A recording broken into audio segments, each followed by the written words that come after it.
복음으로 푸는 마가복음 50번째 시간입니다. 복음으로 푸는 마가복음 50번째, 오늘은 예수님과 어린아이라는 제목으로 하나님의 말씀 증거하도록 하겠습니다. 예수님과 어린아이. 자, 오늘 본문 말씀은 예수님께서 어린아이를 만나 품에 안아주시고 축복해 주시는 내용입니다. 그리고 그 어린아이 같이 받들지 않으면 하나님 나라에 들어가지 못한다라는 말씀을 하십니다. 그런데 이 본문은요, 강단에서 그렇게 자주 설교되어지는 말씀은 아닙니다. 보통은 어린이 주일 때 많이 설교되어지는 그런 본문입니다. 지금 제가 이 말씀을 드리는 이유는요, 어린이 주일 때 설교되어짐으로 해서 나타나는 특수성들이 있는데, 그리스도께서 무엇을 하셨는가, 그리스도께서 어떤 말씀을 하셨나, 그래서 그리스도가 어떤 분이신가 하는 복음서의 본질적인 메시지에서 벗어나서 어린아이를 존중해야 된다, 어린아이를 사랑하고 품어줘야 된다, 이런 식의 윤리나 교훈적인 접근을 하는 경우를 많이 보게 된다는 겁니다. 어린아이를 존중하자, 사랑하자, 좀 더 확장해서 약자를 품어주고 약자의 인권을 보호하자, 이런 메시지는 그리스도인에게는 너무나 당연한 메시지죠. 그리스도의 사랑과 은혜를 아는 자라면 이런 사랑과 긍휼의 마음을 가지게 되는 것입니다. 그러나 그것은 성령의 역사로 복음의 은혜를 깨닫고 누리게 된 자들에게서 나타나는 결론이요, 또 열매인 것입니다. 그런데 성령의 역사를 통해서 복음의 진리를 깨닫고 믿음으로 서기 전에 먼저 성경을 가지고 이러이러하게 행해라, 이러이러한 모습을 보여줘라, 그래서 사회에 선한 영향력을 끼쳐라, 이런 말을 먼저 하게 되면 그건 그리스도와 상관없는 자가 될 수 있는 위험성이 있습니다. 그래서 자꾸 그런 것들에 익숙해지고 길들여지게 되다 보면 그저 계명 준수나 행하는 종교인이 되어버릴 수 있다는 겁니다. 성도는 그래서 먼저 그리스도와 복음을 중심으로 신구약을 해석해야 됩니다. 더더군다나 우리는 지금 복음서라고 제목되어져 있는 책을 나누고 있어요. 그러니까 당연히 그리스도를 중심으로 해서 해석되어져야 합니다. 자, 그래서 지금 예수님은 예루살렘을 향하고 계신 중입니다. 바로 앞까지 와 계세요. 죄로 인해 버림당하고 심판당해야 할 인간들을 대신 버려지심을 당할 그 길을 향해 나아가고 계신 중이라는 것입니다. 이 맥락을 기억하고 붙드시기 바랍니다.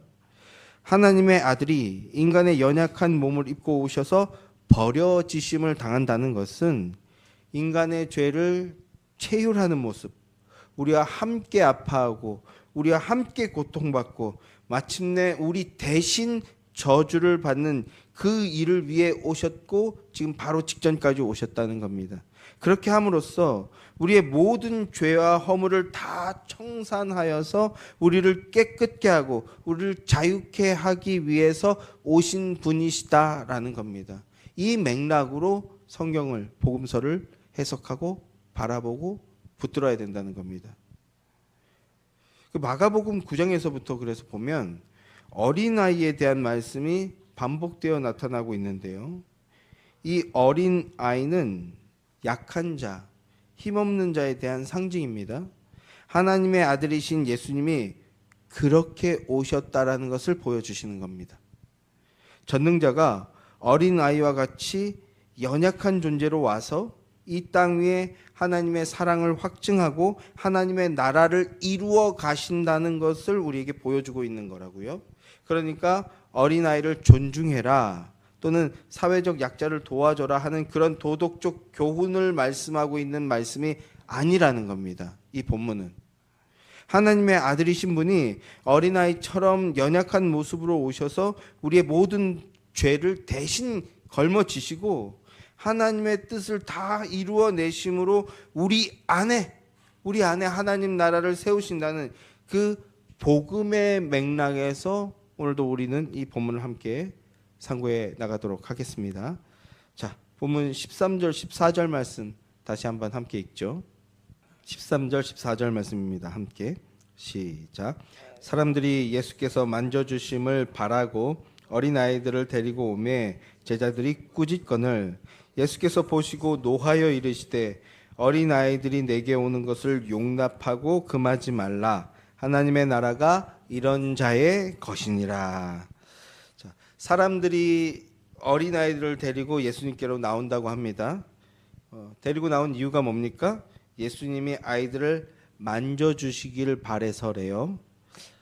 만져주신다는 건 뭡니까? 그럼 16절 말씀을 보시면 안수하시고 축복해 주신다고 하죠. 그러니까 예수님께서 자기 아이들의 머리에 손을 얹고 축복 기도해 주시기를 기대하고 있다는 겁니다. 어린아이들이 예수님이 좋다고 예수님께 나아오고 또 그 기회를 빌려서 축복을 받으려고 하는 건데 사랑이 많으신 우리 주님이 그걸 마다할 이유가 없죠. 굳이 그걸 거부할 이유가 없죠. 오히려 반갑고 그들에게 축복하고 하나님 나라 백성으로 세워지길 권면하고 좋은 기회지 않습니까? 그래서 아이들이 오는 걸 기뻐하십니다. 그런데 돌발 상황이 생겼어요. 어떤 돌발 상황입니까? 제자들이 그런 사람들을 보고 꾸짖고 쫓아내고 있다는 겁니다. 아이들을 쫓아내고 있대요. 그럼 왜 제자들이 아이들을 쫓아냈는가? 미뤄 짐작해 보는 것이지만 어린아이들은 사회적 약자죠. 그러니까 무시하고 있는 겁니다. 예수님은 이제 큰 일을 이루실 분입니다. 그런 분에게 아이들이 와서 매달리는 거 이게 당장 득될 게 하나도 없어 보이는 거죠. 제자들이 예수님을 따라가는 이유는 하나님의 나라를 이루기 위해서입니다. 하나님의 나라를 이루는 것. 그런데 제자들이 생각하고 지금 생각하는 하나님의 나라는 오늘날 지금 우리가 말하고 있는 그런 하나님의 나라가 아닙니다. 제자들이 생각하는 하나님의 나라는 육신적인 번영과 풍요를 가져다 줄 그런 나라입니다. 그런 나라를 생각하고 있어요. 다윗이 예루살렘으로 올라가서 통일 이스라엘의 왕이 되었고 그래서 큰 번영을 이루었던 것처럼 지금 로마의 속국인 이스라엘을 로마의 압제에서 벗어나게 해줄 해방의 주님이시자 번영의 왕으로 생각하고 그를 따르고 있었던 겁니다. 그러니까 그런 큰 일을 이루실 분에게 지금 아이들 따위가 찾아와서 매달리는 것 그 좋을 게 하나도 없다고 생각하는 거죠. 거추장스러운 방해물쯤으로 여기고 있을 뿐입니다. 그래서 그들을 막고 쫓아내고 있다는 겁니다. 그랬는데 그 모습을 보신 예수님께서 어떻게 하십니까? 제자들을 보시며 노하셨다라고 말씀하십니다. 아이들을 내쫓는 모습을 보고 분노하셨대요. 그것은 단순히 아이들 또는 약자들을 매몰차게 대했기 때문에 그렇게 하시는 것은 아닙니다. 하나님 나라가 어떤 곳인지 제자들이 지금 그걸 이해하지 못하고 있는 모습을 드러냈기 때문에 예수님께서 노하시는 겁니다. 그러면서 세속의 나라를 꿈꾸며 육신의 원리를 따르는 모습을 보여주고 있기 때문에 예수님께서 화를 내신 거라고요. 제자들은 예수님이 이루실 나라, 즉 하나님의 나라를 아이들같이 힘없고 능력 없는 자, 즉 아무 공로 없는 자는 예수님께 나올 자격이 안 된다. 이런 생각을 하고 있고 그런 모습을 보여주고 있는 겁니다. 그래서 예수님께서 단호하게 말씀하시는 거예요. 제자들을 향해 하나님의 나라는 바로 이런 자들의 것이다. 이렇게요. 하나님의 나라는 이런 자의 것이라고 하시는데 여기서 이런 자가 누굽니까? 어린아이입니다. 어린아이. 그러면 어린아이와 같은 자라는 말을 하고 계신 겁니다. 하나님의 나라는 어린아이 같은 자의 것이다. 그러면 그 어린아이 같은 자라는 말에 무슨 뜻인가? 제 말씀 서두에 이 본문은 주로 어린이 주일 때나 설교되어지는 그런 본문이었다 이런 말씀을 드렸잖아요. 그러니까 기존에는 이 어린아이와 같다는 말을 주로 어떻게 설명했었느냐? 착하고 순수한 성도가 되자 그런 말로 많이 이야기가 되었던 것 같습니다. 그래서 어린아이처럼 착하고 순수한 성도가 되자, 이런 식의 이야기를 설교로 해왔었다는 거예요.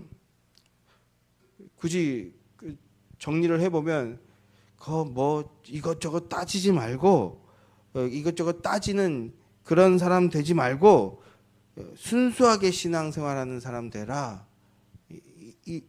이렇게 설교했던 거죠. 요즘도 그런 얘기 하는지 모르겠는데 저희 젊었을 때는요, 그런 말을 되게 많이 했어요. 굳이 이렇게 막 그건 좀 아닌 것 같은데요, 이렇게 자세히 합리적으로 따져보면 뭐 나온 돌이 정 맞는다라고 하면서 꼭 그렇게 따지지 마라, 이런 것들이 어떤 하나의 사회 표준이었어요. 너무 자세하게 묻고 자세하게 따지고 그래서 합리적으로 일하려고 그러면 꼭 그렇게 튀지 마라, 약간 이런 맥락에서 이것저것 재지 말고 순수한 신앙생활을 하라, 또 이렇게 많이 설교했던 거죠. 또 싫은 소리, 교회 와서 목사님 그건 좀 아닌 것 같은데요, 이런 게 약간 금기였던 시절이 있었던 것 같습니다. 그래서 그렇게 싫은 소리, 굳은 행동하지 말고 착하게 하는 성도가 되라. 참 웃기지도 않죠? 이런 식의 이야기들을 설교라고 많이 해왔었다는 거죠. 근데 요즘은 이제 그런 설교는 없는 것 같습니다. 그러나 그 어린아이와 같다는 말은 그렇게 착하고 순수한 자가 되라, 그런 말씀이 아닙니다. 여러분, 한번 묻고 싶습니다. 착함이 뭡니까? 뭐가 착한 거예요? 사람들은 착함이라는 것의 기준을 결국 자기 편에서 해석합니다. 그러나 하나님께서 착하다라고 하신다면 그건 뭘까요? 그건 바로 의로움입니다. 의로움. 의로운가라는 것을 말씀하고 있는 겁니다. 하나님 말씀 안에서 살고 하나님만 바라며 사는 것, 그게 의고 그게 착함입니다. 그런데 모든 사람들은요, 태어날 때부터 어떻습니까? 그 반대의 모습으로 태어납니다. 하나님을 부정하고 하나님을 거부하는 그 자기 중심적 존재로 태어나고 그렇게 살아갑니다.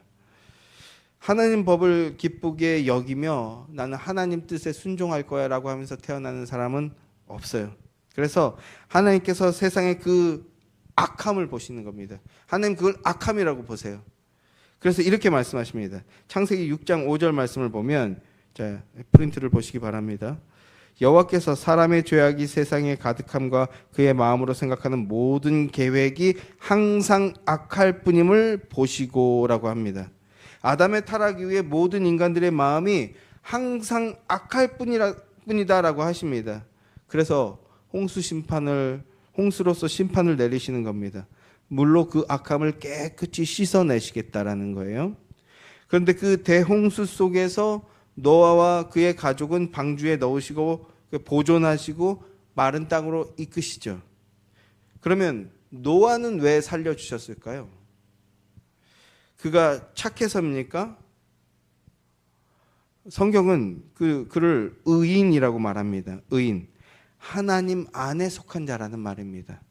하나님 안에 속한 자. 그리고 하나님만 바라는 자라는 겁니다. 그래서 노아가 대홍수가 끝나고 마른 땅으로 나왔을 때 제일 먼저 한 것이 무엇이었습니까? 제일 먼저 한 것, 창세기 8장 20절 말씀을 보시죠. 한번 함께 읽어보겠습니다. 자, 프린트를 보시면 됩니다. 이렇게 시작. 노아가 여호와께 제단을 쌓고 모든 정결한 짐승과 모든 정결한 새 중에서 죄물을 취하여 번제로 제단에 드렸더니, 제일 먼저 뭘 했다고요? 번제를 드렸습니다. 번제를 드린 것. 이 번제는요, 성경에서 아벨의 제사 이후에 두 번째로 등장하는 번제입니다.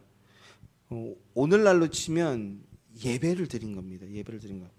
번제를 드렸다는 것은 여자의 후손을 통해 창세기 3장 16절에서 여자의 후손을 보내줄 것이다라고 약속해 주셨잖아요.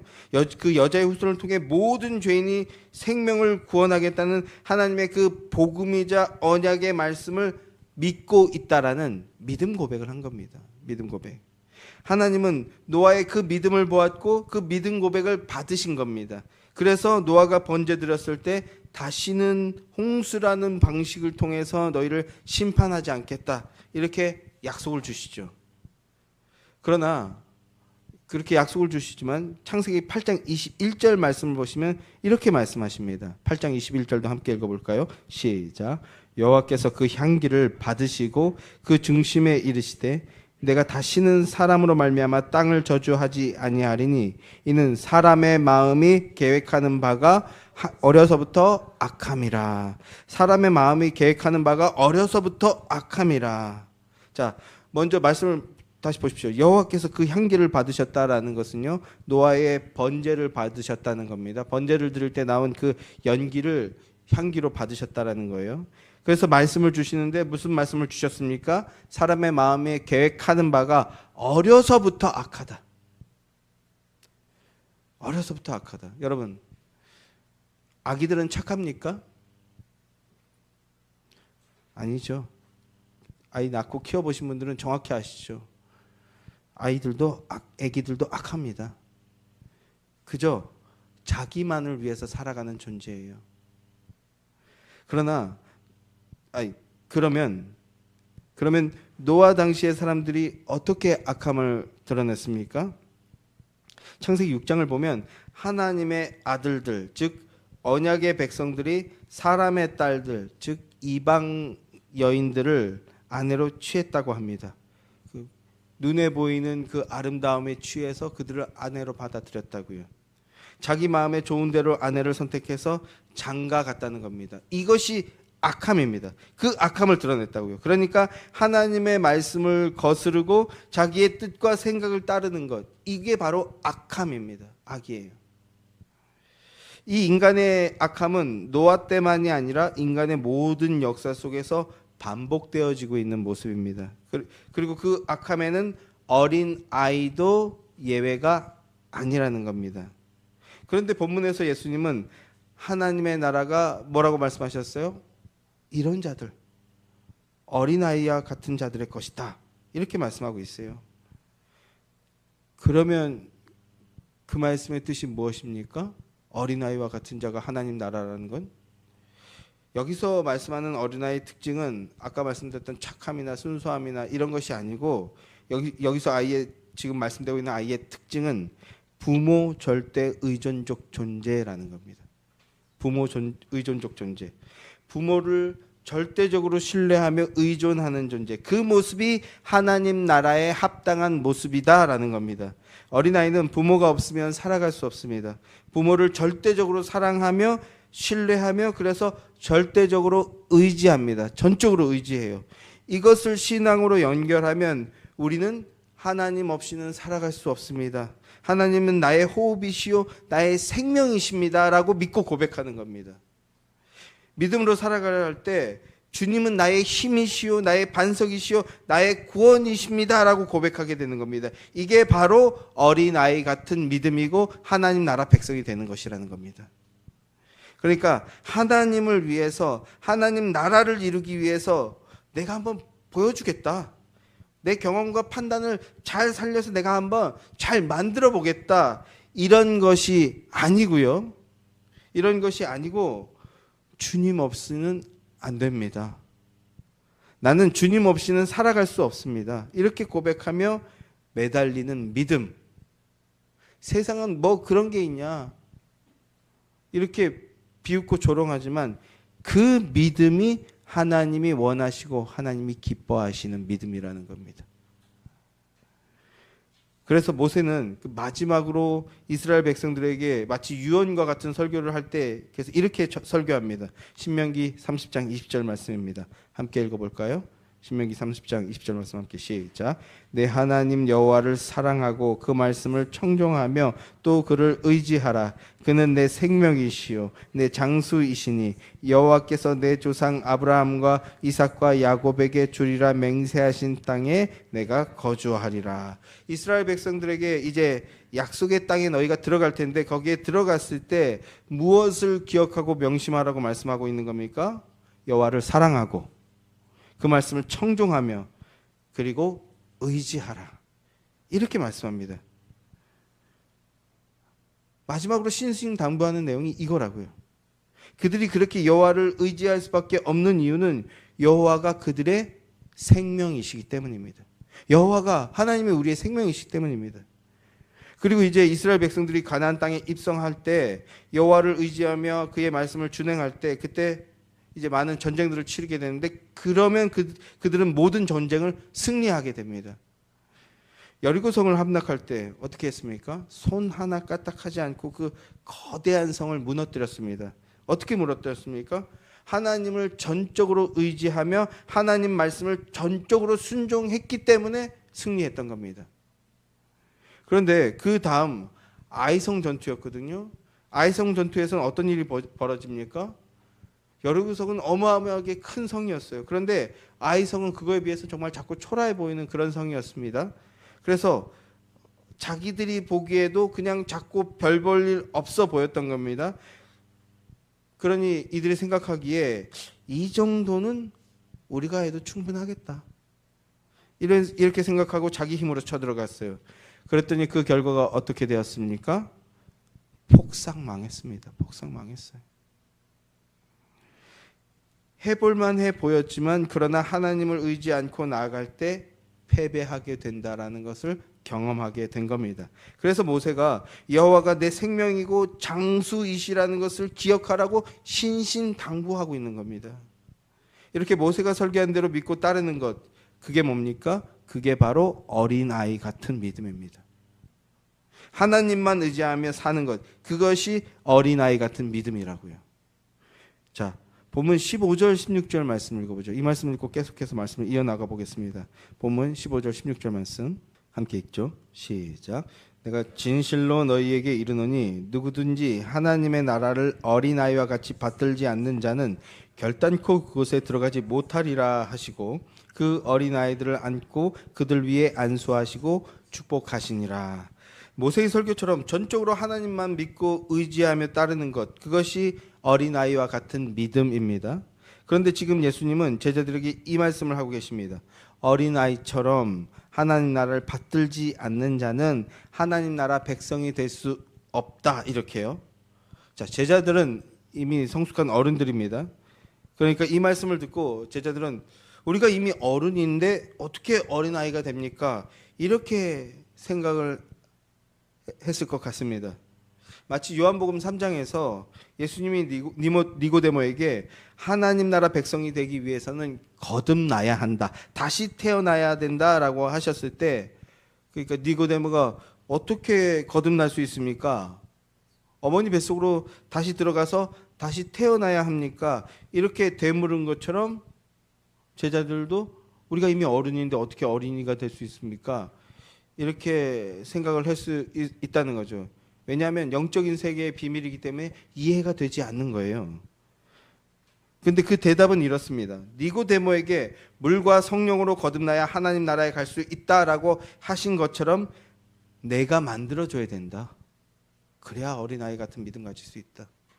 내 은혜가 필요하다. 이렇게 말씀하실 겁니다. 어린아이 같이 되어서 하나님 백성으로 합당한 자가 되기 위해서는 오직 하나님의 은혜가 필요하다는 겁니다. 오직 하나님의 은혜를 간구해야 된다고요. 성령께서 죄악으로 오염된 우리 자신의 실체를 깨닫게 해주시고 그로 인하여 심령이 가난해져서 우리 자신에게는 소망이 없고 오직 하나님께만 소망이 있음을 깨닫게 해주실 때, 그때 어린아이와 같은 심령과 믿음을 가질 수 있게 되는 겁니다. 그러면 그 믿음은 하나님 나라에 속한 자가 되는 것이라고요. 그런데 성도 여러분, 이 땅에서 이런 믿음을 가진 사람이 있었을까요? 이 어린아이와 같은 심령을 완전하게 가진 사람이 딱 한 사람 있었습니다. 누구였을까요? 예, 바로 예수 그리스도이십니다. 예수 그리스도. 예수님은 이 땅에서 오직 하나님만 바라보셨습니다. 그리고 무엇을 하든지 하나님의 뜻을 먼저 구하셨습니다. 내 뜻이 아니라 아버지의 뜻대로 되게 하여 주십시오. 이렇게 기도하시고 그리고 순종하셨어요. 예수님이 몸소 어린아이 같은 믿음, 즉 하나님 나라 백성들의 삶이 어떠해야 하는지를 몸소 보여주셨던 겁니다. 하나님을 전적으로 신뢰하며 의지하는 것, 이것이 옳은 믿음이요 하나님이 기뻐하시는 믿음이라는 겁니다. 그런데 사실 하나님으로 전적으로 의지하는 것, 그게 옳은 믿음인데요, 그게 우리 힘으로는 불가능한 겁니다. 우리 힘으로는 할 수가 없습니다. 그래서 가난한 마음으로 성령님의 은혜를 구하며 기도해야 되는 겁니다. 하나님, 내게 어린아이 같은 심령을 주셔서 하나님만 바라며 하나님 말씀에 전적으로 의지하며 순종하게 해주십시오. 어린아이 같은 믿음을 주십시오. 라고 기도해야 됩니다. 그렇게 기도하시는 여러분들 되길 소망합니다. 그렇게 기도하며 하나님을 의지하는 게 그게 복이라고요. 하나님 나라는 우리의 능력이나 실력으로 가는 나라가 아니라 가난한 심령으로 하나님의 은혜만을 구하며 의지하는 자가 가는 나라입니다. 성도 여러분, 하나님 나라는 제자들에 의해 무시당하고 배척당한 것처럼, 배척당한 것 같이 그런 믿음을 가진 자들이 가는 나라입니다. 만약에 여러분이 사회에 나가서, 삶의 터전에 나가서 창조주 하나님을 구주로 고백하고 예수 그리스도를 구원자로 고백하면요, 어떤 일이 벌어지겠습니까? 세상은 여러분을 무시하고 배척합니다. 본문의 어린이처럼 여러분을 대할 겁니다. 그러나 그 모습이 성령의 유효한 역사 안에 있는 모습이고 하나님 나라에 합당한 모습이라고 주님께서 우리에게 말씀해 주고 계신 겁니다. 배척당하는 거, 무시당하는 거, 그게 반갑고 쉬운 일은 아니지만 두려워하지 마십시오. 도망가지 마십시오. 제자들이나 바리새인과 서기관은 자기의 의로 하나님 나라 백성이 되어진다는 생각을 하고 있습니다. 그런데 지금 예수님께서는 어린 아이와 같이 받드는 자가 하나님 나라에 들어간다라고 말씀하고 있습니다. 여기서 받든다라는 말은요, 뭐를 받는다라는 게 아니고 공경하고 높이고 소중히 여긴다라는 말입니다. 그러니까 마음의 믿음으로 받아들인다라는 말이에요. 예수님은 그렇게 예수님의 가르침, 즉 복음을 어린아이처럼 받아들이는 자가 천국에 간다. 믿음으로 받아들여야 하나님 나라에 들어갈 수 있다. 하나님 백성이 되어진다라는 말씀을 우리에게 주시고 계신 겁니다. 그래서 복음서를 보면 하나님 나라에 합당한 자들로 어린아이뿐 아니라 세리와 창녀들이 먼저 하나님의 나라에 들어갈 것을 말씀하시는 것을 보게 됩니다. 창녀들, 세리나 창녀들이 먼저 하나님 나라에 들어간다. 이 이야기는요, 제자들이나 뿐만 아니라 다른 모든 유대인들에게는 너무나 충격적인 이야기입니다. 자기들처럼 율법을 잘 지키는 자들이 아니라 이 더럽고 추악한 죄인들, 세리와 창녀가 하나님 나라 백성이 된다는 것을 그들은 도무지 받아들일 수 없는 내용입니다. 그래서 결국 예수님을 십자가에 못 박아 죽이게 되는 것인데, 그런데 예수님의 말씀은 무슨 뜻입니까? 세리와 창녀들이 먼저 하나님의 나라에 들어간다는 게 무슨 뜻입니까? 자신이 죄인임을 아는 거예요. 이들의 특징은 세상법으로 봐도 자기들은 죄인이에요. 그래서 자신이 죄인임을 알고 그리고 그 죄를 회개하는 겁니다. 하나님이 주시는 생명과 구원의 능력, 즉 하나님의 의를 받아야지만 하나님의 나라에 들어갈 수 있다는 것을 믿고, 그래서 그 의를 간구하는 자가 바로 세리와 창녀들이었던 겁니다. 그래서 바로 그들이 하나님 나라 백성이 된다는 것, 그것을 우리에게 말씀하시는 겁니다. 세리와 창녀들이 구원받기 위해서 그럼 무엇을 했을까요? 아무것도 한 것이 없죠. 아무것도 한 것이 없습니다. 그들이 한 것은 율법 앞에 섰을 때 자기가 죄인이라는 것을 인정한 것밖에 없습니다. 그래서 자기는 죄인이기에 가능성이 없다, 구원받을 가능성이 없다, 용서받을 가능성이 없다라는 것을 인정한 것밖에 없다고요. 그런데 생명의 주제이신 예수님 앞에 섰고, 그래서 그때 또 무엇을 구했습니까? 자기가 죄인인 것을 인정하며 회개했습니다. 그러면서 은혜를 간구했습니다. 주님, 나 같은 자를 불쌍히 여겨 주시옵소서. 이건 주님의 말씀에 순종하는 겁니다. 그랬을 때 주님은 그들을 주님의 말씀을 지킨 자, 의인이라고 보아주시는 겁니다. 하나님께서 그렇게 보아주시는 게 우리에게 가장 중요한 겁니다.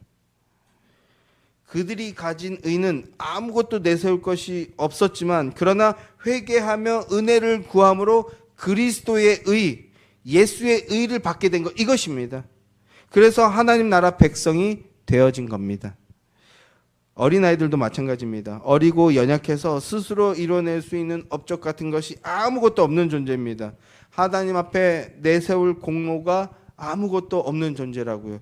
그래서 제자들이 무시하고 쫓아냈던 건데, 그렇게 그저 연약하고 보잘것없는 자기를 사랑해주고 품어주는 부모님을 의지할 뿐인 겁니다. 그들이 할 수 있는 거 그거예요. 부모님을 의지하며 부모님께 사랑한다고 고백하는 것. 그와 같이 하나님 나라 백성이란, 즉 성도란 자기의 공로를 버리고 하나님이 마련해 주신 한 의를 붙잡을 뿐인 겁니다. 그게 바로 성도입니다. 그러면 그 하나님이 마련해 주신 한 의가 뭘까요? 자, 로마서 3장 21절 말씀 같이 한번 읽어보겠습니다. 시작. 이제는 율법 외에 하나님의 한 의가 나타났으니 율법과 선지자들에게 증거를 받은 것이니라. 곧 예수 그리스도를 믿음으로 말미암아 모든 믿는 자에게 미치는 하나님의 의니 차별이 없느니라. 하나님의 한 의가 나타났으니 곧 예수 그리스도를 믿는 믿음으로 말미암아 모든 미치는 자에게 미치는 하나님의 의다. 이스라엘 백성들은 오직 율법만이 하나님의 백성이 되는 유일한 길이라고 믿고 그래서 그걸 붙들고 있었습니다. 그러나 사실은 역사를 통해서 그리고 수많은 선지자들의 선포를 통해서 율법 잘 지키는 것으로 구원받는 것이 아니다, 그건 불가능하다는 것을 깨닫게 하는 것이다라는 것을 이미 수없이 많이 배웠습니다. 역사. 그래서 아예 나라가 멸망하는 것까지, 멸망해서 쫓겨갔다가 다시 돌아오는 이런 경험까지 하면서 배웠어요. 그런데도 사람들은 여전히 하나님 나라 백성이 되겠다면 뭐 하고 있습니까? 예수님 당시에 율법이라는 의를 붙들고 나 이거 지켰으니까 나 의인이다, 나 하나님 백성이다, 이렇게 하고 있는 겁니다. 그런데 거기엔 소망이 없다고요. 그래서 하나님께서 다시 한번 말씀해 주십니다. 율법 외에 하나님의 한 의가 나타났다라고 말씀해 주십니다. 그 의가 뭐라고요? 바로 예수의 의, 예수 그리스도라는 의입니다. 그러면 그 의는 어떻게 해야 받을 수 있는가? 자기가 죄인임을 인정하며 그리스도 외에는 방법이 없음을 인정할 때, 그래서 그리스도를 구주로 고백하고 영접할 때, 그때 믿음으로 받게 되는 의라는 겁니다. 그게 예수의 의입니다. 그게 기독교인들의 생명이라고요. 그래서 여기에는 어떤 차별도 없다고 말씀합니다. 어린 아이든, 제자들이나 그 당시의 사람들은 공로가 없으니 안 된다라고 생각했지만 하나님은 아니라고요. 어린아이든 노인이든 부자든 가난한 자든 남녀노소를 불문하고 예수 그리스도의 의를 믿음으로 찾고 간구하는 자, 붙드는 자는 다 구원을 받는다. 누구나 다 구원받을 수 있다, 이렇게 말씀합니다. 자, 이어지는 로마서 3장 23절 24절 말씀도 같이 읽어보겠습니다. 함께 시작. 모든 사람이 죄를 범하였음에 하나님의 영광에 이르지 못하더니 그리스도 예수 안에 있는 속량으로 말미암아 하나님의 은혜로 값없이 의롭다 하심을 얻은 자 되었느니라. 값없이 의롭다 함을 얻었다. 뭔가를 해서 의롭다 함을 얻은 게 아니라는 겁니다. 바리새인처럼 나는 일주일에 2번 금식합니다, 나는 11조를 이런 하나도 틀리지 않고 온전히 철저하게 지킵니다, 이렇게 해서 의롭다 하심을 얻게 되는 게 아니라고요. 그게 아니라 오직 은혜로 의롭다 함을 얻게 된다고 말씀합니다. 그러니까 어린아이와 세리와 창녀처럼 가난한 심령임을 고백하며 죄인임을 인정하며 회개하고 오직 하나님만 붙잡으면 그게 뭐라고요? 그게 의롭다함을 얻는 길이라고요. 나의 생명이 주님께로부터 오고 소망이 그로부터 나온다는 것을 믿고 고백하는 것, 그게 예수의 의를 받는 믿음의 모습이요, 그게 어린아이 같은 믿음이라는 겁니다. 성도 여러분, 내가 어른이기에 이제 나는 흔들림이 없다, 이렇게 됩니까? 어른이면 흔들림이 없어집니까? 또 내가 힘이 있기에, 내가 돈 좀 있기에 흔들림이 없다, 이렇게 됩니까? 아니죠. 성도 여러분, 하나님이 흔드시면 전부 다 흔들리게 되는 게 이 세상의 인생들입니다. 그런데 성경은 우리에게 흔들리지 않는 나라, 진동치 않는 나라가 있다라고 말씀합니다. 바로 하나님의 사랑의 아들의 나라입니다. 그리스도 안에 속하며 그리스도를 통하는 자, 그리스도만 의지하며 하나님만 바라보며 나아가는 자는 흔들려도 흔들리지 않고 온전한 길, 생명의 길로 나아가며 살아갈 수 있게 된다라는 것입니다. 이것이 예수의 의요, 그리고 오늘 본문에서 말씀하고 있는 어린아이 같은 믿음입니다. 어린아이가 붙잡고 내세우는 것은 부모님과 부모님의 사랑밖에 없습니다. 그런 것처럼 예수 그리스도의 대속의 의를 전가받은 성도는 오직 예수의 의만 믿고 붙들며 따르며 그 예수만 자랑하며 사는 겁니다. 그게 바로 믿음이고 그게 바로 예배입니다.